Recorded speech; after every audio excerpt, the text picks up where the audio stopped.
आसमां के नीचे, जमीन के ऊपर और मनुष्यों के बीच में सिर्फ एक ही प्रभु और एक ही उद्धारकर्ता, एक ही सृष्टिकर्ता और एक ही हमारा सतगुरु है, जिसका नाम है यीशु मसीह। और इस यीशु मसीह कोई अलग प्रभु नहीं है, ये कोई देशी और विदेशी प्रभु नहीं है, ये सार्वभौमिक सत्य है। तो उसने सारे संसार के लिए अपनी बाहों को फैलाया और सारे संसार के लिए अपना प्राण सूली पर बलिदान करके हर एक जन को उनके पापों से मुक्ति किया है।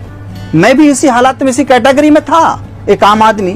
गांजा, शराब, जुआ, व्यभिचार, मेरी आंखों में गंदी सोच, सब कुछ था और मैं एक नाश हो रहा था। मेरे शरीर में एक पसली उठती थी और उसका कोई इलाज नहीं था संसार में कहीं। और मैं सुबह 4 बजे उठकर स्नान करके शंख फूंक देता था और सारे नियम और व्रत बड़े कायदे से करता था, लेकिन फिर भी मेरे लिए कहीं पर भी कोई राहत की नाम की चीज नहीं थी। अंततः क्या हुआ कि मैं एक दिन बहुत ही ज्यादा खून का दस्त शुरू हो गया और मैंने सोचा कि ऐसी दुनिया से क्या फायदा जीने से। मैं अपने आप में घुटन महसूस करने लगा और मैं कहने लगा कि अगर कोई दुनिया का कोई प्रभु है, एक सृष्टिकर्ता, कोई अल्लाह है, खुदा है, तो कितना बेदर्द हो गया है जो मैं ऐसी हालातों में हूँ। आखिर मुझ में कमी क्या है, उस कमी को अवगत कराया जाए, या तो मेरी जान को मुझसे ले लिया जाए या मुझे शांति का दिया जाए। ऐसे करके मैं अपने आप में घुटन, आत्महत्या कर नहीं सकता, क्योंकि इस बात को मैं जागृति पा गया था कि एक आत्महत्या करना एक महापाप है। ऐसी हालातों में बड़ी मुश्किलों से मैं जब उठ के गया तो क्या देखा कि एक छोटा सा पर्चा मुझे मिला और वो पर्चा किसी व्यक्ति ने फेंक दिया था। उसमें एक नाम मिला था, यीशु नाम, और उसने कहा, उसमें लिखा था, हे सब परिश्रम करने वालों और बोझ से दबे लोगों, मेरे पास आओ, मैं तुम्हें विश्राम दूंगा। मैंने अपनी समझ से कोई धर्म, कोई पंथ या कोई जप तप या कोई धार्मिक कर्मकांड, उपवास, व्रत नहीं छोड़ा, लेकिन फिर भी मेरे जीवन में अशांति और निराशा बहुत अच्छी तरीके से राज कर रही थी। मैंने उस किताब को, पर्चे को पढ़ा, हे सब परिश्रम करने वालों, बोझ से दबे लोगों, मेरे पास आओ, मैं तुम्हें विश्राम दूंगा। मार्ग और सच्चाई और जीवन मैं ही हूं। जो मुझ पर विश्वास करता है, जो काम मैंने किए हैं वो काम वो भी करेगा। मैंने बहुत सी इन बातों को पढ़ा, मैंने सोचा कि ये क्या बात है, और उसमें लिखा कि मार्ग और सच्चाई और जीवन मैं ही हूं।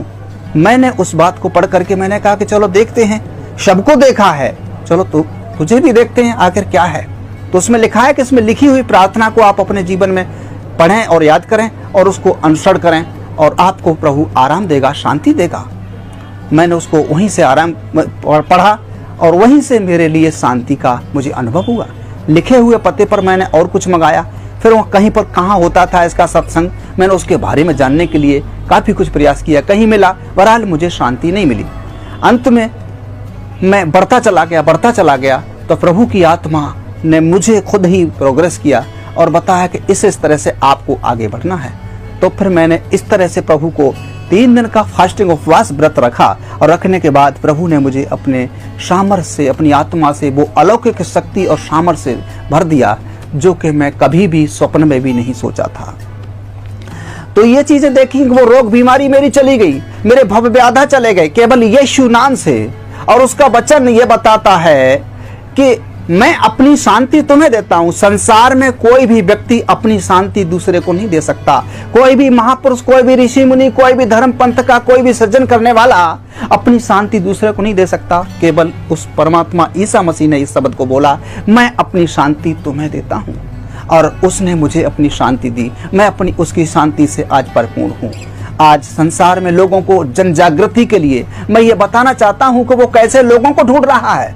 वो धर्म पंथ के लोगों को नहीं, वो काबिल लोगों को नहीं, वो ज्यादा बैरिस्टर वकील को या कोई वैज्ञानिक को नहीं। परमात्मा के पवित्र शास्त्र में ऐसे लिखा हुआ है, वो आत्मा और सच्चाई से भजन करने वालों को वो ढूंढता है। जो आत्मा और सच्चाई से जो भजन करना चाहते हैं उस परम पिता का, उस सृष्टिकर्ता का, ऐसे लोगों को वो परमेश्वर पिता और उसका पुत्र यीशु मसीह वो खोज रहा है। आज जरूरत है आत्मा और सच्चाई से भजन करने वालों की। आज हमें किसी मंदिर में, किसी मस्जिद में, किसी गुरुद्वारे में या किसी चर्च में या किसी एनीबडी किसी और तरीके से हमें इन सब चीजों को ढूंढने की, या किसी भूत या किसी बुत को बना करके उसके सामने, या कोई मूर्ति तस्वीर को रख करके उसके सामने हमें अपने दुख दर्द रखें, हम अपनी कमजोरियों को रखें, हम अपनी व्यथाओं को रखें। ये सब मनुष्य के निर्मित और मनुष्य की सोच के अनुसार है। उस परमपिता परमेश्वर के वचन में ऐसे लिखा है कि परमेश्वर आत्मा और सच्चाई से भजन करने वालों को ढूंढता है, और जो इस बात को समझ लेता है उसके जीवन में वो परमेश्वर का काम शुरू हो जाता है। और ऐसे लिखा है कि परमेश्वर के पवित्र शास्त्र में, क्या तुम नहीं जानते कि तुम परमेश्वर का मंदिर हो और परमेश्वर का आत्मा तुम में वास करता है। और ये शब्द जो पवित्र शास्त्र बाइबल में लिखा है, ये शब्द हमारे भारत के संतों ने बोला है कि ना मंदिर में, ना मस्जिद में, ना कावे कैलाश में, अरे मुझको कहाँ तू ढूंढे बंदे, मैं तो तेरे पास में।